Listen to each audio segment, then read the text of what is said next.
Bonjour et bienvenue dans cette série de podcasts qui a pour vocation de promouvoir une éducation plus respectueuse des besoins et du développement de l'enfant en transmettant des clés de compréhension de son fonctionnement. Je suis Magali Delarche, consultante en éducation et formatrice dans le domaine de la petite enfance. Au cours de mes années passées en tant que professionnelle petite enfance, je m'émerveillais quotidiennement des capacités innées du tout petit. Je me suis alors aperçue que nous, adultes, méconnaissions le monde de l'enfance et que de ce fait, les relations adulte-enfant pourraient être plus harmonieuses, plus apaisées dans nombre de situations. Les recherches en neurosciences affectives et sociales m'ont confirmé cet éclairage et ont été dès lors l'une des bases de ma pédagogie. En 2004, Catherine Dumonteil-Kremer créa la Journée de la non-violence éducative. Depuis, c'est devenu une journée internationale dont l'objectif initial est la sensibilisation et la recherche de solutions alternatives à la violence éducative ordinaire, lors d'événements gratuits que vous pouvez trouver partout en France. Cette année marque la 2e année d'actions également dirigées vers les professionnels de la petite enfance et de l'enfance. Nous avons vu qu'en tant que parents, n'ayant pas toujours les connaissances du fonctionnement d'un enfant, nous allons reproduire, plus ou moins consciemment, l'éducation que nous avons nous-mêmes reçue. Maintenant que nous savons ce que sont les violences éducatives ordinaires et que nous avons compris leurs enjeux, voyons quelles sont les ressources possibles à notre disposition pour commencer à faire autrement avec nos enfants. Bien sûr, ces ressources ne seront pas exhaustives. Elles seront à adapter en fonction de ce que vous êtes et à tester par vous-même. Et gardez en tête qu'il s'agit d'un processus dynamique, en mouvement, et non de recettes miracles toutes faites pour devenir de super parents. Rappelons également que éducation bienveillante ou positive ou respectueuse ne signifie pas laxisme et que l'enfant peut tout faire. Non, l'enfant continue d'être guidé à travers un cadre respectueux de son développement et adapté, dans lequel la relation est égalitaire. Voici quelques pistes pour nous aider à changer de regard et adopter une parentalité plus respectueuse. Se rappeler que son enfant ne fait pas exprès, qu'il ne nous cherche pas, mais qu'il y a toujours une bonne raison à son comportement, car il nous témoigne quelque chose. À nous de le découvrir. En cherchant notamment quel besoin ou quelle émotion se cache derrière un comportement qui ne nous paraît pas adapté. Se renseigner sur la CNV, la communication non violente, et s'entraîner à écouter vraiment son enfant avec empathie pour aller vers des relations authentiques. Partager avec d'autres parents ayant la même vision, parce que cela fait du bien de ne plus se sentir seul. Ou en parler avec notre entourage afin de se sentir soutenu. S'écouter aussi et se faire confiance en tant que parent. S'informer sur le développement de l'enfant.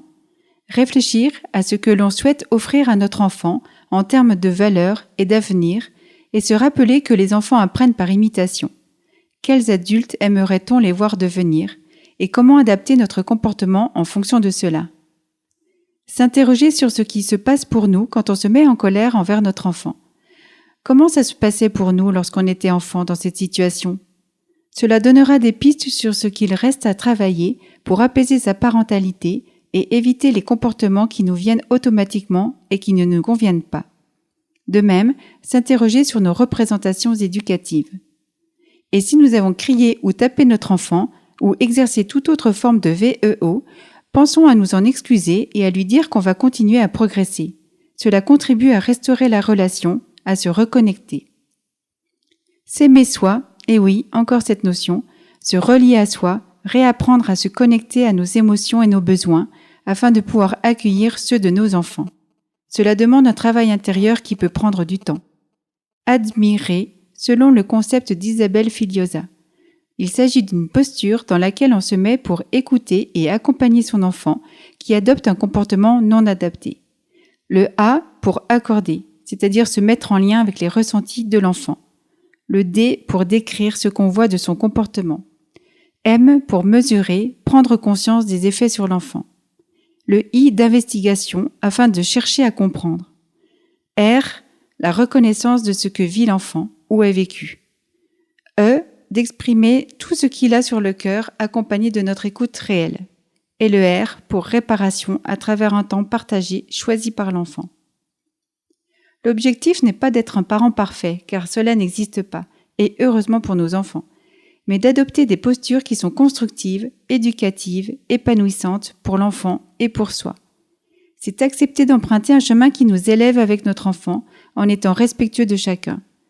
Cela implique d'être bienveillant et indulgent vers soi-même, car la route ne sera pas toujours aisée à suivre du fait de nos tâtonnements, de nos doutes, de nos réajustements et de nos propres blessures d'enfance non encore guéries. Mais c'est le plus beau chemin qu'il nous soit donné d'emprunter dans notre vie. Pour aller plus loin, des références bibliographiques et liens vidéo vous sont proposés sur ma page Facebook et mon site internet indiqué dans la description. Je terminerai par ce vœu. Puissiez-vous vous faire confiance pour trouver votre véritable parentalité consciente, expérimenter cette bienveillance et vous hisser au niveau de votre enfant afin de faire surgir le meilleur de notre humanité.